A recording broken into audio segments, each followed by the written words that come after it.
Selanjutnya adalah tahapan keempat, tahapan terakhir di dalam program tahsin kita ini.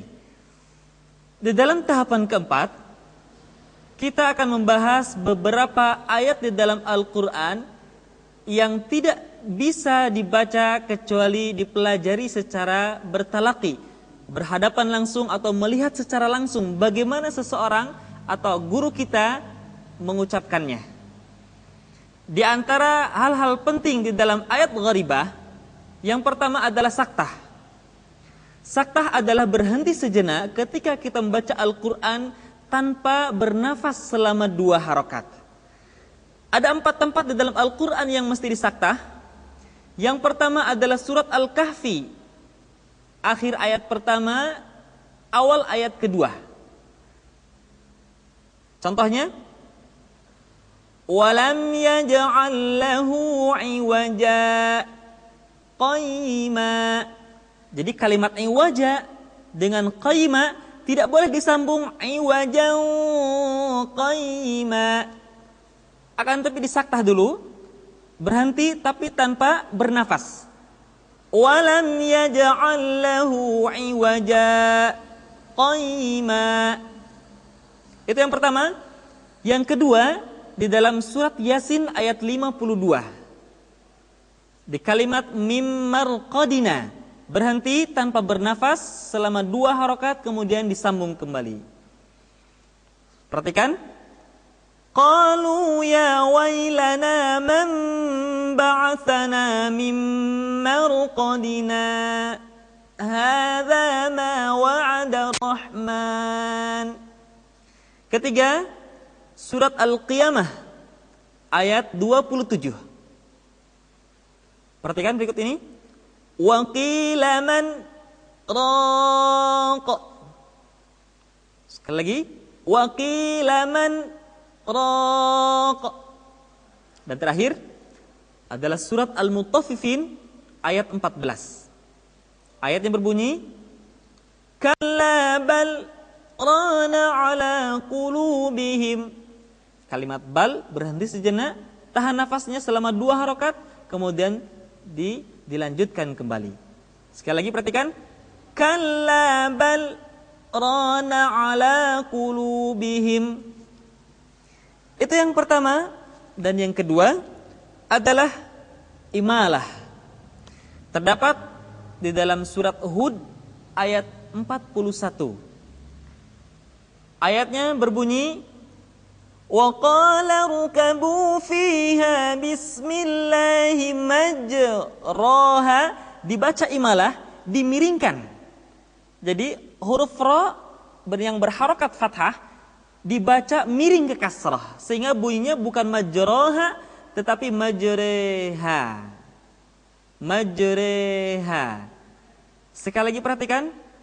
Wa qala rukabu fiha bismillahi majreha wa mursaha.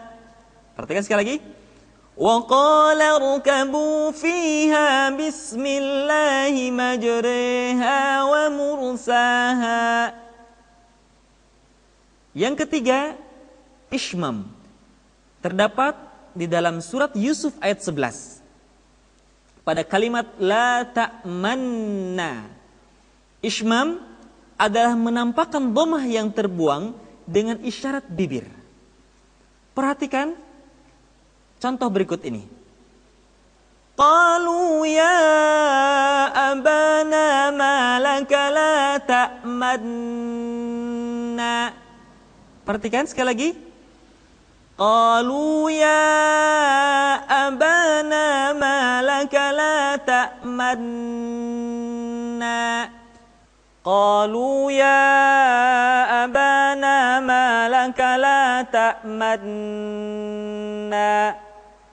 Jadi ketika kita membaca kalimat la ta'manna, kalimat manna, ketika kita menggunakan nun, maka dimonyongkan bibir kita. Selama kita menggunakan nun, maka bibir kita dimonyongkan. Perhatikan sekali lagi. Malaka la ta'manna. Perhatikan sekali lagi caranya. la ta'manna. Selanjutnya, pengucapan tashil terdapat di dalam surat Fussilat ayat 44. Tashil adalah pengucapan hamzah yang kedua di antara sifat hamzah dengan alif. Perhatikan contoh ayat berikut ini. Walau ja'alnahu Qur'anan a'jamiyyan laqalu laula fussilat ayatuhu a'jamiyyun wa 'arabi. Perhatikan kalimat a'jami.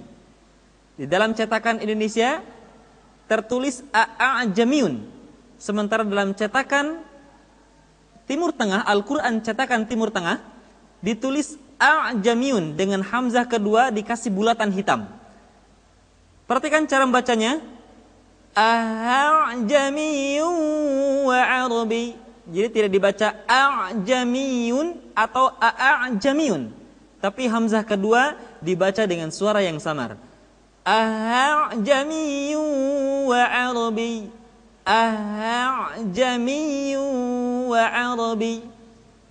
Terakhir adalah pengucapan naql di dalam surat Al-Hujurat ayat 11. Bi'sal ismu dibaca menjadi bi'salismu. Naql adalah memindahkan harokat hamzah ke huruf sukun sebelumnya. Kalimatnya asalnya bi'sal ismu, maka harokat hamzah dari kalimat al-ismu dipindahkan ke huruf lam sukun sebelumnya, sehingga kalimat asalnya bi'salismu dibaca menjadi bi'salismu. Hadirin yang dimuliakan Allah Subhanahu wa taala, demikianlah tahapan demi tahapan di dalam program tahsin. Mudah-mudahan bermanfaat dan segala kekurangannya saya mohon maaf. Billahi taufiq wal hidayah. Wassalamualaikum warahmatullahi wabarakatuh.